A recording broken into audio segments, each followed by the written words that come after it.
ಎಲ್ಲ ರಾಜ್ಯದ ಕರ್ನಾಟಕ ರಾಜ್ಯ ಬಸ್ ಮಾಲೀಕರಲ್ಲಿ ನಟರಾಜ್ ಶರ್ಮಾ ಮಾಡುವಂತ ನಮಸ್ಕಾರ.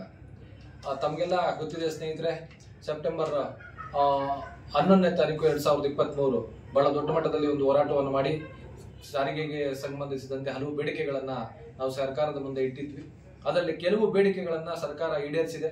ಇನ್ನು ಹಲವು ಬೇಡಿಕೆಗಳು, ಪ್ರಮುಖವಾದಂತಹ ಬೇಡಿಕೆಗಳು, ತೆರಿಗೆ ಕಡಿಮೆ ಆಗಿರ್ಬೋದು, ರಸ್ತೆ ತೆರಿಗೆ ಕಡಿಮೆ ಆಗಿರ್ಬೋದು, ಮತ್ತು special permit, online special permit ಆಗಿರ್ಬೋದು, ಮತ್ತು ಇವಾಗ ಏನು ಹೊಸದಾಗಿ ಬಂದಿರತಕ್ಕಂತ ಪ್ಯಾನಿಕ್ ಬಟನ್ ಮತ್ತು GPS ಟ್ರ್ಯಾಕಿಂಗ್ ಸಿಸ್ಟಮ್ ವಿರುದ್ಧ ನಾವು ಒಂದು ದೊಡ್ಡ ಮಟ್ಟದಲ್ಲಿ ನಮ್ಮ ಎಲ್ಲ 32 ಸಂಘಟನೆಗಳ, ಆಟೋ ಆಗಿರ್ಬೋದು, ಟ್ಯಾಕ್ಸಿ ಆಗಿರ್ಬೋದು, ಗೂಡ್ಸ್ ವಾಹನ ಆಗಿರ್ಬೋದು, ಎಲ್ಲರೂ ಸೇರಿಕೊಂಡು ಇವತ್ತೊಂದು ಸಭೆಯನ್ನು ನಡೆಸಿ ಈ ಒಂದು ವಿಷಯಕ್ಕೆ ಸಂಬಂಧಿಸಿದಂತೆ ನಮ್ಮ ಮೆಮೊರಾಂಡಮ್ ಅನ್ನ, ಮನವಿಯನ್ನ ದಿನಾಂಕ 4/7/2023 ಅಂದ್ರೆ ಬರುವ ಗುರುವಾರದಂದು 24 ಬರುವ ಗುರುವಾರದಂದು ಬೆಳಿಗ್ಗೆ ಮಧ್ಯಾಹ್ನ 12 ಗಂಟೆಗೆ ನಾವು ಸಾರಿಗೆ ಇಲಾಖೆಯ ಆಯುಕ್ತರಿಗೆ ಕೊಡ್ತಾ ಇದ್ದೀವಿ.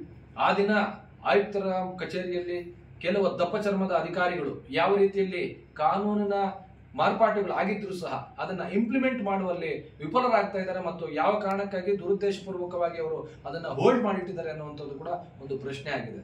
ಮತ್ತು ಈ ನಮ್ಮ ಪ್ಯಾನಿಕ್ ಬಟನ್ಗೆ ಸಂಬಂಧಿಸಪಟ್ಟಂತೆ ಹಲವು ಕಂಪನಿಗಳು ಮತ್ತು ಕೆಲವು ಉದ್ದೇಶಪೂರ್ವಕವಾದಂತಹ ವ್ಯಕ್ತಿಗಳು ಅಲ್ಲಿ ಹೋಗಿ ತಡೆ ಹಿಡಿದಿರ್ತಕ್ಕಂಥದ್ದನ್ನು ಕೂಡ ನಾವು ನೋಡಿದ್ವಿ. ರೇಟ್ ದರ ಕಡಿಮೆ ಆಗಬಾರ್ದು ಅನ್ನಂತ, ಅದಕ್ಕೆ ಸಂಬಂಧಪಟ್ಟಂತ ಮಾಹಿತಿ ಕೂಡ ನಮ್ಮ ಹತ್ರ ಇದೆ. ಇದರ ವಿರುದ್ಧವಾಗಿ ಕೂಡ ನಮ್ಮ ಧ್ವನಿ ಆ ದಿನ 4ನೇ ತಾರೀಕು ಗುರುವಾರದಂದು ನಾವು ಎತ್ತಲಿದ್ದೇವೆ.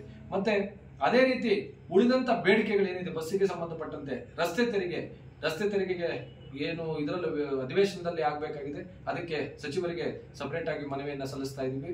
ಆದ್ರೆ ಅಧಿಕಾರಿಗಳ ಬಳಿ ಇರ್ತಕ್ಕಂಥ ಇವತ್ತು ಪ್ಯಾನಿಕ್ ಬಟನ್ ಆಗಿರ್ಬೋದು ಮತ್ತು FC ಆಗದೆ ಇರತಕ್ಕಂಥದ್ದು, ಪ್ಯಾನಿಕ್ ಬಟನ್ಗೆ ಇನ್ನು 30ನೇ ತಾರೀಕು ತನಕ, ಸೆಪ್ಟೆಂಬರ್ 30ರ ತನಕ ನಮಗೆ ಸಮಯಾವಕಾಶ ಇದ್ರೆ ಕೂಡ ಇವತ್ತು FC ಮಾಡೋದಿಲ್ಲ ಅಂತ ಹೇಳ್ತಾ ಇರ್ತಕ್ಕಂಥ ಒಂದು ಅಧಿಕಾರಿಗಳ ವಿರುದ್ಧ ಕ್ರಮ ಕೈಗೊಳ್ಳಬೇಕು ಅಂತ ಹೇಳ್ಬಿಟ್ಟು ನಾವು ಒತ್ತಾಯ ಮಾಡ್ತಾ ಇದ್ದೀವಿ ಆ ದಿನ. ಹಾಗೆ ಸ್ಪೆಷಲ್ ಪರ್ಮಿಟ್ ಅನ್ನ ಇಮಿಡಿಯೇಟ್ ಆಗಿ ವಿತಿನ್ 24 ಅವರ್ಸ್ ಅಲ್ಲಿ ಸ್ಪೆಷಲ್ ಪರ್ಮಿಟ್ ಆನ್ಲೈನ್ ಅಲ್ಲಿ ಅವೈಲಬಲ್ ಆಗಬೇಕೆಲ್ಲ ಬಸ್ ಮಾಲೀಕರಿಗೂ ಅನ್ನುವಂಥ ಒತ್ತಾಯವನ್ನು ಕೂಡ ನಾವು ಮಾಡ್ತಾ ಇದ್ದೀವಿ. ಈಗ ಈ ಒಂದು ಸಂದರ್ಭದಲ್ಲಿ ಪ್ರತಿಯೊಬ್ಬ ಬಸ್ ಮಾಲೀಕರಿಗೂ ನಾನು ಕೇಳ್ಕೊಳ್ಳೋದಿಷ್ಟೇ, ದಯವಿಟ್ಟು ಆಟೋ, ಟ್ಯಾಕ್ಸಿ, ಬಸ್ಸು, ಗೂಡ್ಸು ಎಲ್ಲರೂ ಸೇರಿ ಪದಾಧಿಕಾರಿಗಳು ಮತ್ತು ಅಧ್ಯಕ್ಷರುಗಳು ಮತ್ತು ಸದಸ್ಯರು ಆ ದಿನ ಭೇಟಿ ಮಾಡ್ತಾ ಇರ್ತಕ್ಕಂಥ ಏನು ಶಾಂತಿನಗರದಲ್ಲಿ ಇರ್ತಕ್ಕಂಥ ಆಯುಕ್ತರ ಕಚೇರಿಗೆ ತಾವು ಕೂಡ ಬಂದು ತಮ್ಮ ಬೆಂಬಲವನ್ನ ನೀಡಬೇಕು ಅಂತ ಹೇಳ್ಬಿಟ್ಟು ತಮ್ಮಲ್ಲಿ ಮನವಿ ಮಾಡ್ತಾ ಇದ್ದೀವಿ. ನಮಸ್ಕಾರ. ನಟರಾಜ್ ಶರ್ಮಾ, ಕರ್ನಾಟಕ ರಾಜ್ಯ ಬಸ್ ಮಾಲೀಕರ ಸಂಘ, ಕರ್ನಾಟಕ ರಾಜ್ಯ ಖಾಸಗಿ ಸಾರಿಗೆ ಸಂಘಟನೆಗಳ ಒಕ್ಕೂಟ.